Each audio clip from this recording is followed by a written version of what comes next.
This is Suresh back with another video, and I've got Moru's video, which is I've been following this guy for a very long time. उसकी story telling technique जो है इनकी बहुत अच्छी है, बहुत different videos बनाते हैं.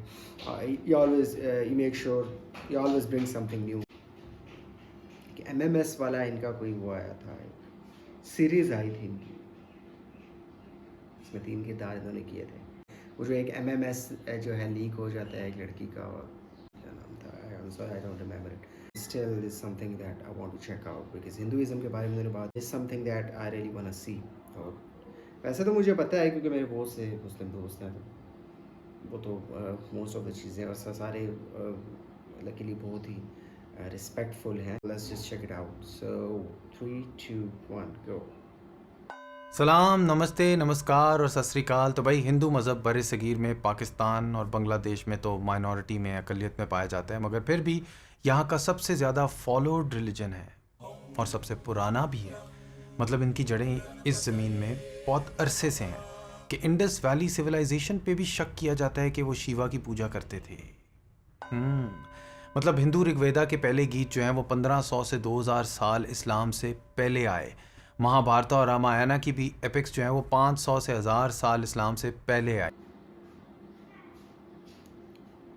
32 सेकंड्स यार, मतलब शुरू ही उस बंदे ने इस तरह से की है ना कि वो मतलब जो उसका तलफ़ुज़ है, जो बयान करने का उनका तरीका है, that is amazing. He is a film maker, he is. जिनमें हिंदू फ़लसफ़ा जो कि हिंदू सोच का मरकज़ है वजूद में आए. इस्लाम और हिंदू मज़हब के दरमियान फ़र्क तो हम सब जानते हैं. स्कूल में जो हमें पढ़ाया जाता है कि मुसलमानों का स्ट्रिक्टली एक खुदा है और हम सिर्फ़ एक आखिरी पैगंबर में मानते हैं. हिंदुओं में बहुत से खुदा हैं, कुछ इनमें से एक सबसे बड़े खुदा को मानते हैं, कुछ अलहदा ज़ुमरे का इनको खुदा मानते हैं. कोई कहता है कि यार सबसे बड़ा कोई खुदा नहीं है, कोई एक खुदा भी नहीं है. इस्लाम में बुतों की पूजा हराम है और हिंदुओं में तो ये प्रार्थना करने का ज़रिया है. मुसलमान सूअर नहीं खाते, हिंदू बीफ से गुरेज करते हैं. हिंदुओं का मानना है कि आपकी रूह कई दफ़ा जन्म लेती है, संसारा, और इस रीइंकार्नेशन की साइकिल से निजात पाना मोक्षा कहलाता है, जो आप अच्छे काम करने के ज़रिए हासिल कर सकते हैं. मुसलमान दूसरी तरफ जन्नत जाना चाहते हैं और खुदा की इबादत के ज़रिए और अच्छे कामों के ज़रिए उनका दाखिला भी जन्नत में कंफर्म हो जाता है. तो भाई फ़र्क तो हैं, मगर साथ में क्योंकि दोनों मज़ाहिब साउथ एशिया में इकट्ठे चलते रहे हैं कई 100 सालों के लिए, तो बहुत सी रस्में और अलामात अब कॉमन में भी हैं. जैसे हम फास्ट करते हैं, रोज़े रखते हैं, वहाँ हिंदू भी फास्ट करते हैं और दोनों के लिए मकसद भी सेम है, ख़ुद पर काबू रखना. जहाँ हम हज करते हैं वहाँ हिंदू यात्रा करते हैं, जहाँ हम ज़कात देते हैं वहाँ हिंदू दाना देते हैं.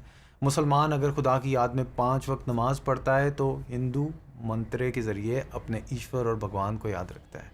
जहाँ हिंदू का अहिंसा का कॉन्सेप्ट आता है वहाँ मुस्लिम का सलामती का कॉन्सेप्ट आता है. जहाँ इस्लाम से अखलाकियात मैंने 5 अकीदों के ज़रिए सीखी, तो वहाँ हिंदुज़म में धर्मा से मॉरल इंस्ट्रक्शन मिली उनको, राइचस ड्यूटी का कॉन्सेप्ट मिला उनको. मुसलमानों का डे ऑफ जजमेंट है, यौमुल हिसाब का दिन है. हिंदुओं का कारमा का कानून है कि जैसा करोगे वैसा ही भरोगे. और मुझे तो भाई कारमा में मानने वाले बहुत से मुसलमान भी मिले हैं, तो भाई कॉमन भी काफ़ी कुछ है हमारे दरमियान. इधर श्रीलंका में मैं और ईसान पहली दफ़ा हिंदू मंदिर देख रहे हैं और सलाखों के पीछे से काली एक खौफनाक खूरी करा रही है और शीशे के पीछे गणेश बैठा नाप रहा है हमें. भाई ये हिंदू लोगों का गणेश है ना? इस मुजस्समे में इंसान के बदन पे हाथी का सर क्यों लगा है मैं नहीं जानता, और ईसान भी इन कहानियों से थोड़ा महरूम है. मगर हमारे साथ हमारा बुद्धिस्ट टूर गाइड हीरा मौजूद है, वो हमें शायद हिंदुइज्म के बारे में भी बताएगा. So as I said, we have a very big relationship with India. Sri Lanka के बुद्धिस्ट का तामिल के हिंदुओं से बहुत पुराना और गहरा ताल्लुक है. मतलब कि तारीख में इनके सिनलीज बुद्धिस्ट बादशाहों ने भी तामिल हिंदू क्वीन से शादी तक की है, मगर किंगडम्स यहाँ की हमेशा से बुद्धिस्ट ही रही हैं. वो आवाज आ रहा है ना सर? हाँ अभी हम टेंपल के अंदर में है ना, ठीक है. तो वो आवाज वो भगवान की पूजा कर रहे हैं. ये लोग हाँ ये लोग, ये बुद्धिस्ट फिर भी हिंदुइज्म का भगवान की पूजा कर रहे हैं. भगवान देखेगा, देख लेते हैं, चलो पूजा नहीं करेंगे.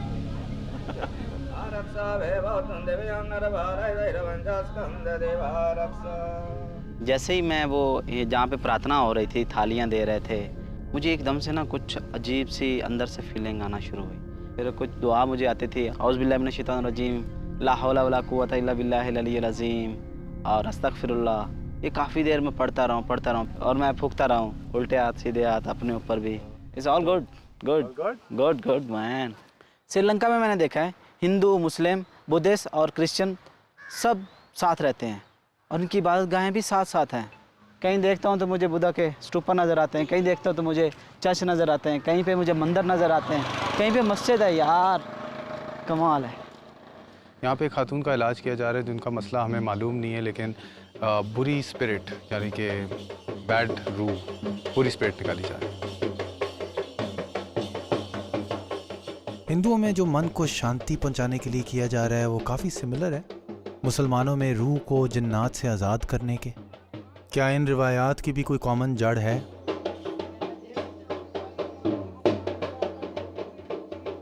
हिंदुइज्म की जड़ तो हमें वेदाओं में मिलती है और वेदाओं से तो मुख्तलिफ किस्म के इंसानियत ने उलूम हासिल किए।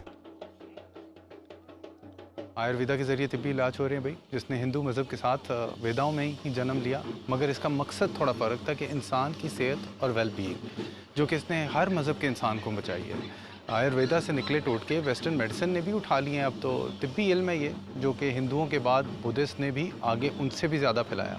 इल्म जहाँ से भी इंसान हासिल कर सकता है कर लेता है, क्योंकि इल्म ना बुद्धिस्ट होता है, ना मुस्लिम होता है और ना हिंदू होता है। अब क्योंकि इस मुल्क को हिंदू रावण की लंका मानते हैं तो मैंने रामायण पढ़ना शुरू किया है। द स्टोरी इसमें कुछ ऐसे जाती है। राजा दशरथा की 3 रानियां औलाद नहीं बना पा रही होती कि एक ख़ास दुआ की वजह से आखिर अयोध्या के इस राजे के घर 4 लड़कों की विलादत होती है और इनके जन्म पर एक पेशगोई कहता है कि इनमें से रामा असल में एक देवता है जो कि राक्षस 10 सरों वाले रावण को ख़त्म करने आया है। ये पेशनगोई आहिस्ता आहिस्ता सच साबित होने लगती है जब राम सीता के स्वयंवरा में शिवा के नाकाबले तोड़ कमान को पहले तो जिसको कोई उठा भी नहीं सकता था तोड़ देते हैं और सीता का हाथ मांगने में कामयाब हो जाते हैं।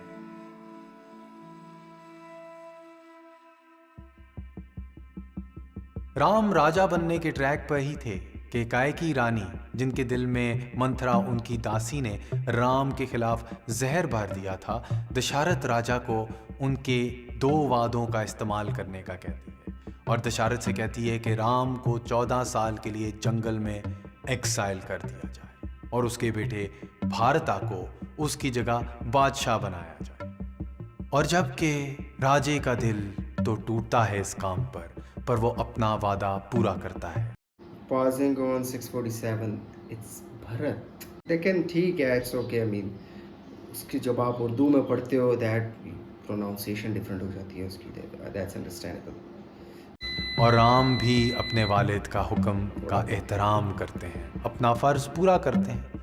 उसकी बीवी सीता और उसका छोटा भाई लक्ष्मण भी जंगल में चले जाते हैं कि वो रामा की सेवा कर सकें।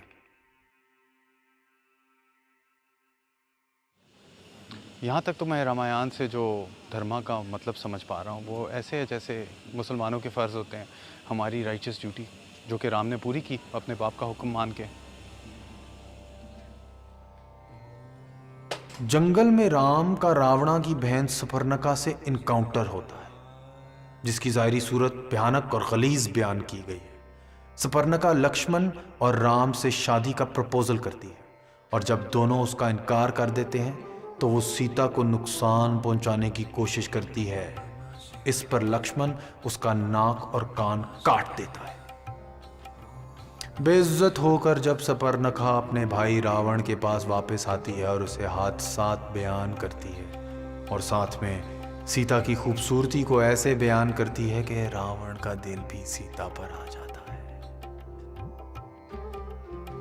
रावण के दिल में उसकी बहन की बेइज्जती का बदला लेने की कैफियत और साथ में सीता की दिल लगी दोनों मिलने पर एक प्लान पैदा होता है जिसमें वो सीता को किडनैप करेगा, अगवा करेगा। रावणा एक सोने का जादुई हिरन भेजता है कि राम और लक्ष्मण को डिस्ट्रैक्ट किया जाए।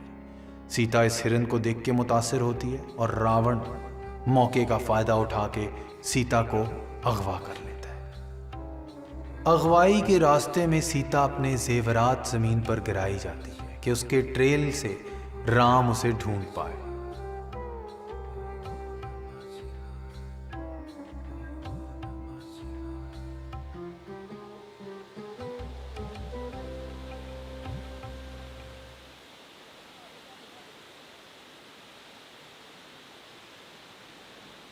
ये हमारे पीछे रावण वाटरफॉल्स है, जिसके बारे में कहा जाता है कि इसके पीछे जो गार है वहाँ पे सीता को रावण ने अगवा करके कुछ देर के लिए रखा था। मज़ेदार है। श्रीलंका में इस तरह की बहुत सी छोटी छोटी चीज़ें हैं जो रामायण की कहानी से मुंसलिक हैं।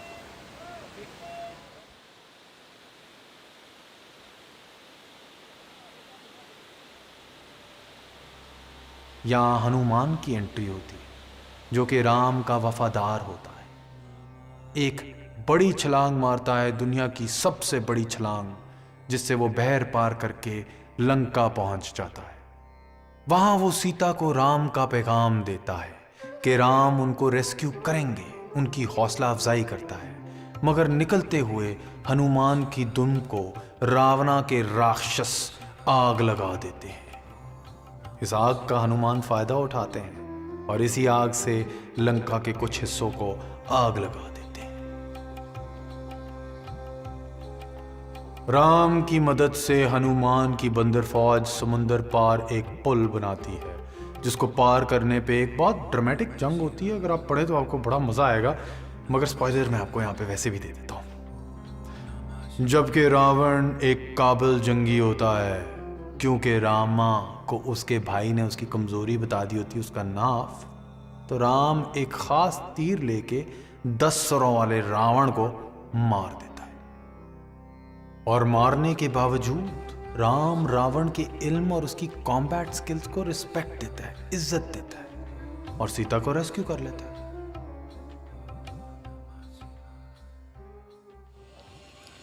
वफादारी मैं सीख रहा हूँ हनुमान से, मोहब्बत का मयार मैं समझ रहा हूँ सीता और राम की एक दूसरे से मोहब्बत से।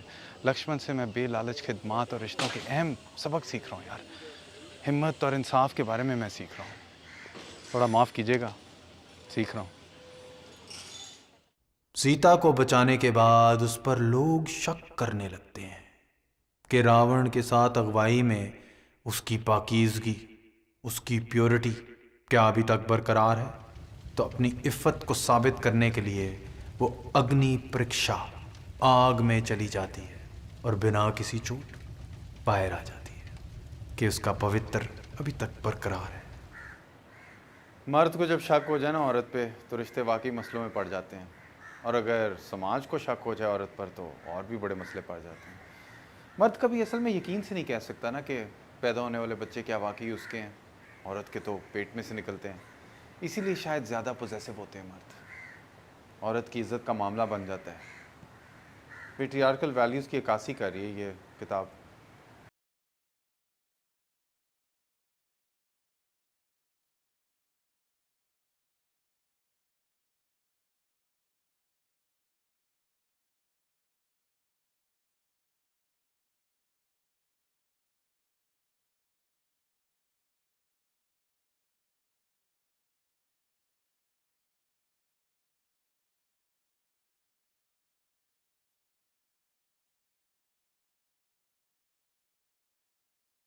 वक्त नहीं गुजरता कि लोग सीता की पवित्र पर शक करने लगते हैं कि राम उसको राजा होने की जिम्मेदारी में प्रेग्नेंट सीता को एग्जाइल कर देता है। उसको इस बात पर बड़ा दुख होता है। सीता के 2 बच्चे पैदा होते हैं, ट्विंस, और वो अपने बाप को कुछ साल बाद ढूंढ ही लेते हैं। मगर सीता पर शक फिर भी रहता है और वो ज़मीन मिट्टी से जिसने उसको पैदा किया उसे दुआ करती है कि वो उसे वापस ले ले, और ज़मीन खुलती है और सीता को हड़प जाती है। इसके बाद राम कई साल अयोध्या पर राज करता है, मगर सीता की रवानगी के बाद उसके दिल में गम होता है और बिलाखिर दरियाए सराओं में अपने आप को डुबाने का फैसला करता है। खैर, कहानी तो खूबसूरत है और ये तो सिर्फ खिलासा था। कभी वक्त मिले तो आप भी पढ़ना। It's no less than an epic like Game of Thrones level यार। कभी इंडिया में महाभारत पढ़ने का या देखने का मौका मिला तो पता नहीं, मगर इधर श्रीलंका में मुझे बुद्धिज़्म का देखने का मौका मिल रहा है, तो नेक्स्ट वीडियो में उसको एक्सप्लोर करते हैं। अभी के लिए निकलता हूँ। So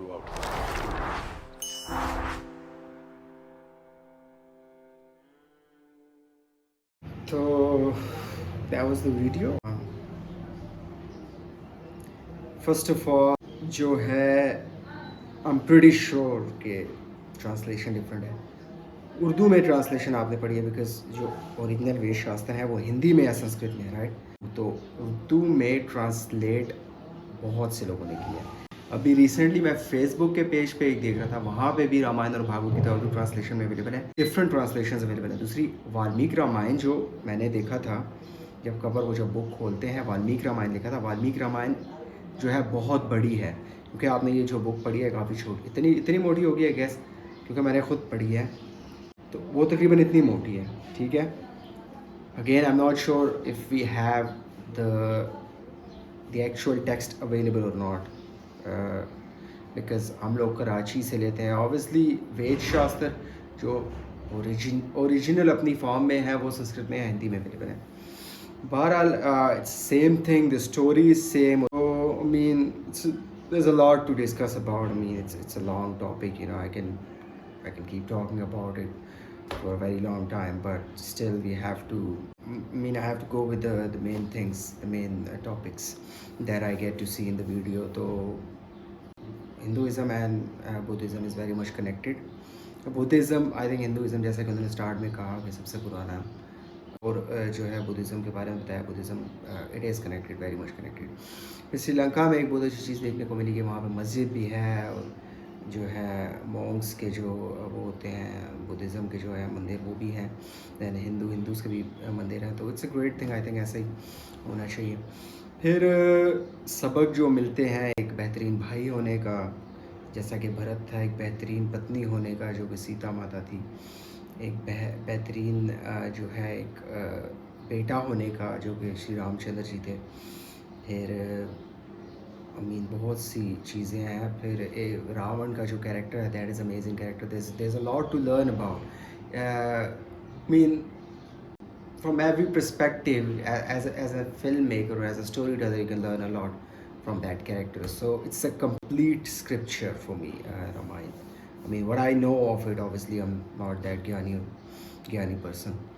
तो कुछ चीज़ें obviously उनसे मिस्टेक हो रही थी, which is acceptable, क्योंकि उन्होंने उर्दू लैंग्वेज में उसका तज्जिया किया है, उसको पढ़ा है. और I'm pretty sure that was not a complete Ramayan, कि वो कितनी मोटी नहीं थी. तो अगेन बहुत सी सिमिलैरिटीज़ हैं दूसरे मज़हब के साथ, और बहुत से कॉन्सेप्ट जो हैं वही पुराने चलते आ रहे हैं, जो थोड़े बहुत ऑब्वियसली अपने हिसाब से मैनिपुलेट किए गए. और एज आई सेड कि उनकी स्टोरी टेलिंग टेक्निक और आल ओवर जो उनकी जो एक टेक्निक है वीडियो बनाने की, that was amazing. There are lot of other videos that I will be reacting on. So yeah, that's it for now and have a good one. Peace out.